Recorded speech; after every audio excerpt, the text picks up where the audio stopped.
Hello મિત્રો, આજના વિડીયોમાં દરેકનું સ્વાગત છે. આજના વિડીયોની ચર્ચા શરૂ કરીએ એ પહેલાં ડિસ્ક્લેમર જોઈ લેવું. ચેનલ શરૂ થાય છે ત્યારે સૌથી પહેલાં થોડી માર્કેટની વાત કરી લઈએ તો 2 દિવસથી થોડું પોઝિટિવ ટ્રેન્ડમાં છે.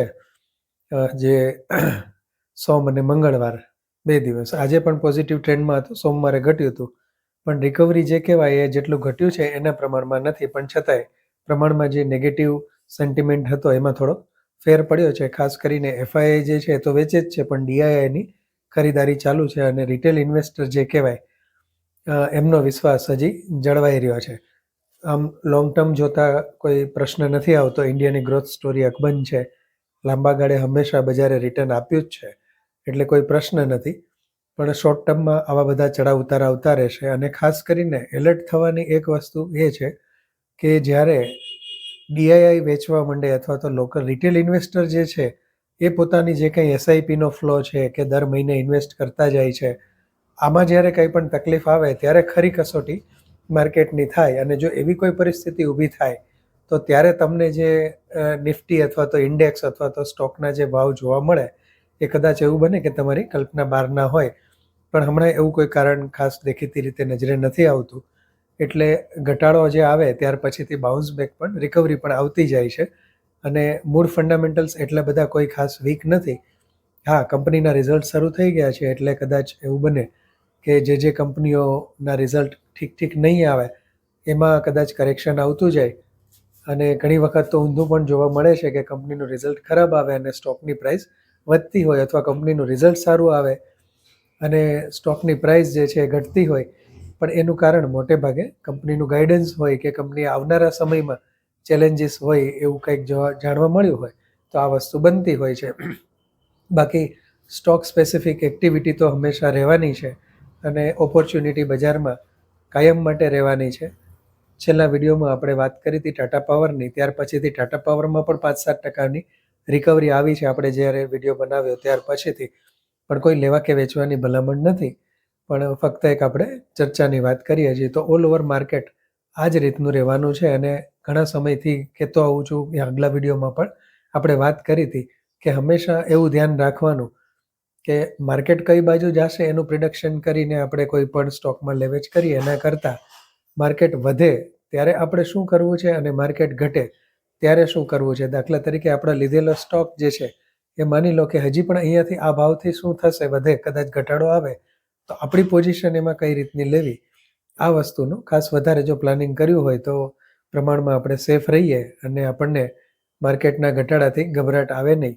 કેશ મેનેજમેન્ટ આપણું બરાબર હોય, આપણે કેશ ઉપર પણ પ્રમાણમાં ઠીક બેઠા હોઈએ અને સાથે સાથે આપણું હોલ્ડિંગ પણ હોય. પણ હોલ્ડિંગ હોય એમાં કદાચ બને કે કરેક્શન આવે તો ઓલ ઓવર આપણને પોર્ટફોલિયો લોસમાં બતાવતું હોય. પણ એ સમયે આપણે ચિંતા કરવાની જરૂર ત્યારે જ ન પડે કે જો આપણે લોંગ ટર્મ ઇન્વેસ્ટર છીએ તો કદાચ અત્યારે આપણો પોર્ટફોલિયો 10%, 5%, 7% જે કંઈ ઘટેલો બતાવે, પણ આપણે તો કંઈ એ ભાવે વેચવાના નથી, તો એમાં ચિંતા ન થવી જોઈએ. ઉલટું એવું વિચારવું જોઈએ કે આપણી પાસેની જે કંઈ સ્ક્રિપ્ટ છે એમાંથી હવે કઈ સ્ક્રિપ્ટ એવી છે કે જેને આપણે થોડીક વધારે એડ કરીએ કે જે હવેના ભાવથી ઘટેલી છે. અને એટલા માટે જ આ મેનેજમેન્ટ ખૂબ અગત્યનું છે.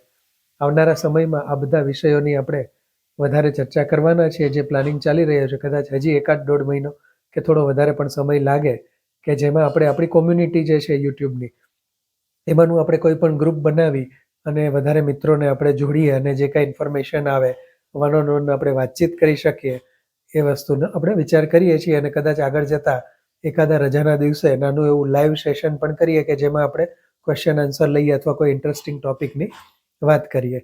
તો આ બજારની વાત થઈ. હવે આપણે જે આજે એક સ્ટોકની વાત કરવાની છે, એ એક નાના ભાવનો સ્ટોક છે. આમ તો ઘણા મિત્રોની કોમેન્ટ આવતી હોય છે કે ઓછા ભાવના શેર બતાવો કે નાના ભાવ ધરાવતો શેર બતાવો, પણ જનરલી હું ઓછો ભાવનો સ્ટોક હોય એની જ ચર્ચા કરવી કે એવું નથી, પણ મૂળભૂત રીતે કંપનીની ફંડામેન્ટલ્સ અને કંઈક એમાં આપણને ઇન્ટરેસ્ટિંગ લાગ્યું હોય તો પછી એ નાના ભાવનો હોય કે મોટા ભાવનો હોય. આપણે 10,000 સુધીના સ્ટોકની પણ ચર્ચા કરેલી છે અને હજી તો ધ્યાનમાં 30,000, 35,000 ના સ્ટોક પણ છે ખરેખર તો, પણ છતાં ઇન્ટરેસ્ટિંગ કંઈ કંપનીમાં લાગે તો આપણે એ રીતે એની ચર્ચા કરીશું. આજે જે આપણે કંપનીની ચર્ચા કરવાની છે એ કંપનીનું નામ છે મધરસન સુમી વાયરિંગ લિમિટેડ.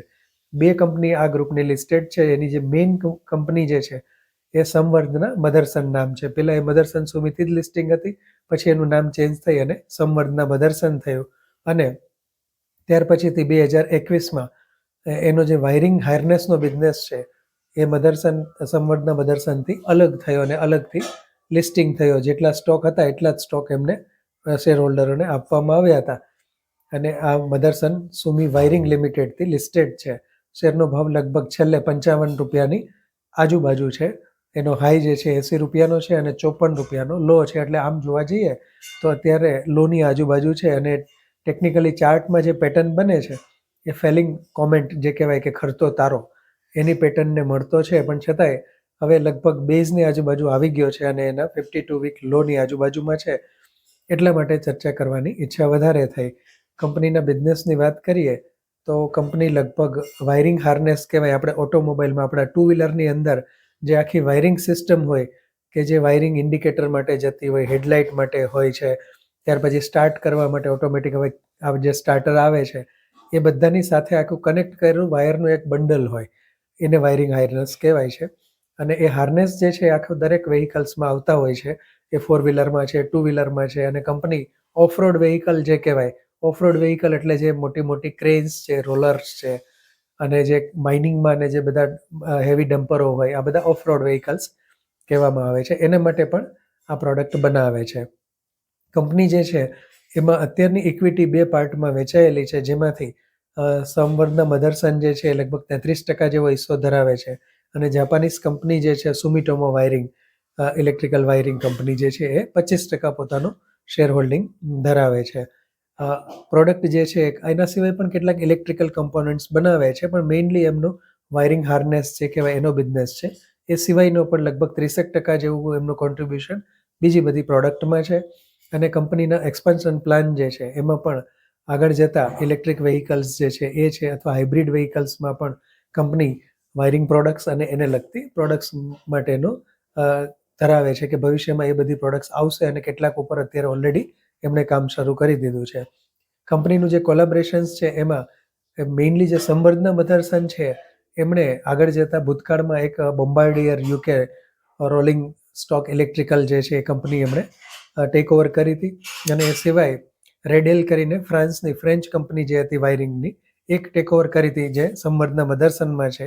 એટલે એનો બિઝનેસનો લાભ જે છે એ મધરસન સુમી વાયરિંગને પણ મળી શકે છે, અથવા એનું જે ઇલેક્ટ્રિકલ વાયરિંગ ડિવિઝન જે છે એનો બિઝનેસ આ કંપનીને મળી શકે છે. આ સિવાય કંપનીની પણ ગ્લોબલ પ્રેઝન્સ ખૂબ છે. આખા ઇન્ડિયામાં પણ કેટલી બધી જગ્યાએ એમના પ્લાન્ટ્સ આવેલા છે.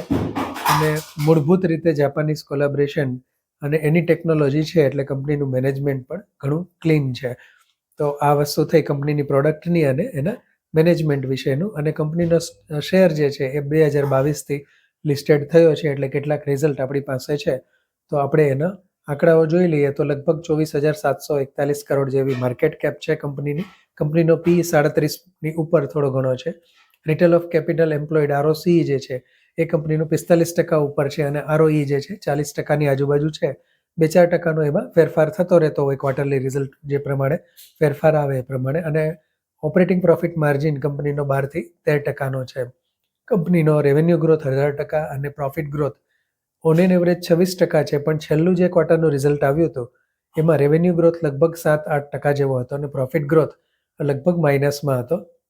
અને ત્યાર પછીથી જ કંપનીનો સ્ટોક પ્રાઇસ જે છે કરેક્ટ થયેલો છે. પણ છતાં ઓન એન એવરેજ યરલી આખું રિઝલ્ટ જોવા જઈએ તો બંને પ્રોફિટ ગ્રોથ અને જે સેલ્સ ગ્રોથ કહેવાય એ બંને સારા આપણને જોવા મળે છે.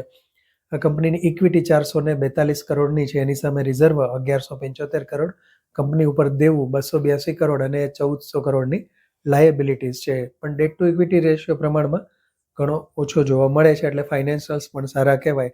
અને છેલ્લો જે કંપનીનો કોનકોલ હતો એમાં કંપની ફ્યુચરની જે કંઈ પ્રોજેક્ટ છે એના વિશે ઘણી બધી માહિતી આપી હતી. એ બહુ લાંબી વસ્તુ છે, પણ કંપનીનું મેનેજમેન્ટ જે છે એ પ્રમાણમાં આગળ ગ્રોથ માટે અને નવા સેગમેન્ટ માટે ઘણું આશાવાદી છે. એ એમના કોનકોલમાંથી દેખાય છે.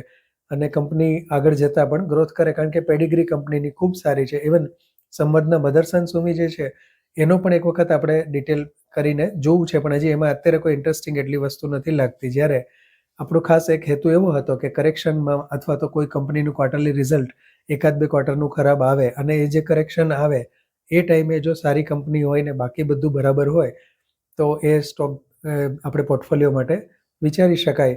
એટલા માટે આ કંપનીનો ખાસ આપણે આજે ચર્ચા કરેલી છે. બાકી નિર્ણય જે છે તમે તમારા ફાઇનાન્શિયલ એડવાઇઝરની સલાહ લઈને કરશો. પણ હવે 52 અઠવાડિયાની નજીક એની પ્રાઇસ આવી ગઈ છે, પછી એવું જરૂરી નથી કે હજી અહીંયાથી કરેક્ટ ના થઈ શકે. કરેક્ટ તો હજી માર્કેટ સેન્ટિમેન્ટ ખરાબ થાય, બીજું રિઝલ્ટ પણ કદાચ બજારની અપેક્ષા પ્રમાણે ન આવે તો કદાચ બની શકે કે આપણને હજી પણ કરેક્ટિવ પ્રાઇસથી મળે.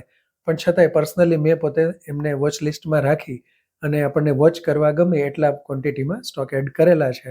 તો તમે તમારો નિર્ણય તમારી મેળે લઈ શકો છો. પણ એની પાછળનું રીઝન એટલું જ છે કે મને કંપનીના પ્રમોટરથી માંડી અને બિઝનેસ વાઇઝ આ બધું બરાબર લાગે છે કે આ કંપની પોર્ટફોલિયોમાં સમાવવા લાયક છે. અને બીજું કે કંપનીનો ભાવ પણ એ રીતનો છે કે એમાં ધારો કે તમે એસઆઈપી પણ કરી શકો છો કે દર મહિને માની લો કે હજી આનાથી વધારે કરેક્શન આવે તો તમે એની ક્વોન્ટિટી પણ એડ કરી અને એમાં વધારી શકો છો. એટલા માટે આ એક વ્યૂથી મેં પોતે આ વસ્તુ કરેલી છે. તમે પોતાની કેપિટલ જોઈ અને એ પ્રમાણે નિર્ણય કરી શકો છો. અને ખાસ કરીને ફાઇનાન્શિયલ એડવાઇઝરની સલાહ લઈ અને તમે કોઈ પણ લેવેચનો નિર્ણય કરો છો. આપણે અત્યારે જે આપણે ડિસ્કશન કરી છે ફક્ત અભ્યાસના હેતુ માટે છે.